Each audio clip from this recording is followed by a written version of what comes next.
আসসালামু আলাইকুম রহমতুল্লাহ। আশা করি তোমরা সবাই ভালো আছো। তোমরা যারা ষষ্ঠ শ্রেণীতে রয়েছো, তোমাদের যে চারুপাঠ বই আছে, এই চারুপাঠ বইয়ের মধ্যে তোমাদের নীলনদ আর পিরামিডের দেশ যে গল্পটা, এই গল্প থেকে আমরা 50টারও বেশি এমসিকিউ আজকের এই ক্লাসে সলিউশন করব।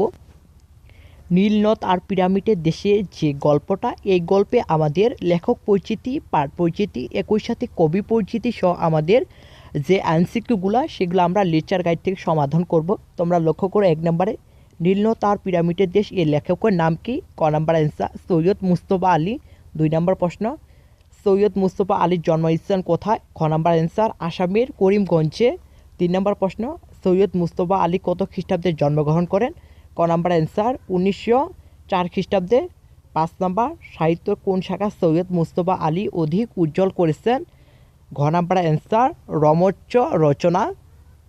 তারপর 5 নাম্বার দেখো, সৈয়দ মুস্তফা আলী কত খ্রিস্টাব্দে মৃত্যুবরণ করেন? খ নাম্বার অ্যান্সার 1974 খ্রিস্টাব্দে। 6 নাম্বার, সন্ধ্যার দিকে সুয়েজ বন্দরে কি পৌঁছালো? ঘ নাম্বার অ্যান্সার জাহাজ পৌঁছালো।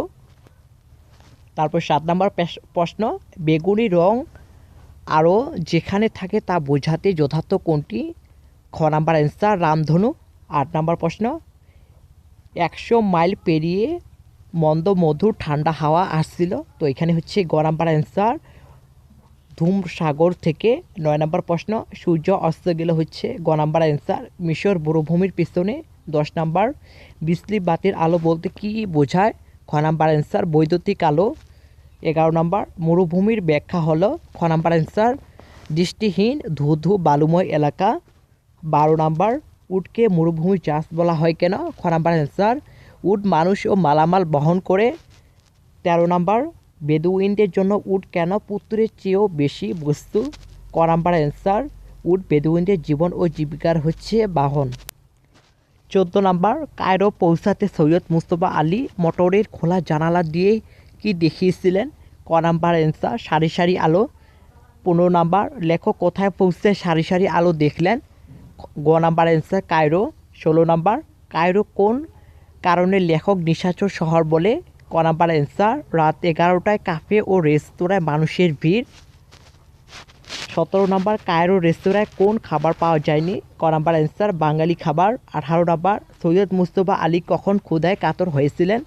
ক নাম্বার অ্যান্সার কায়রো শহরে পৌঁছে।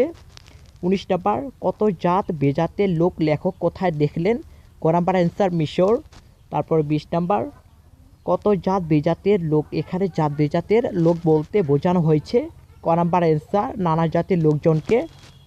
21 নাম্বার, লেখক যে মোটরে কায়রো শহরে রওনা দিয়েছিলেন তা ভেঙে গেলে যাত্রীদের যা হতো? খ নাম্বার অ্যান্সার পানির অভাবজনিত বিপদ। 22 নাম্বার, নিগ্রো মূলত একটি জাতির নাম।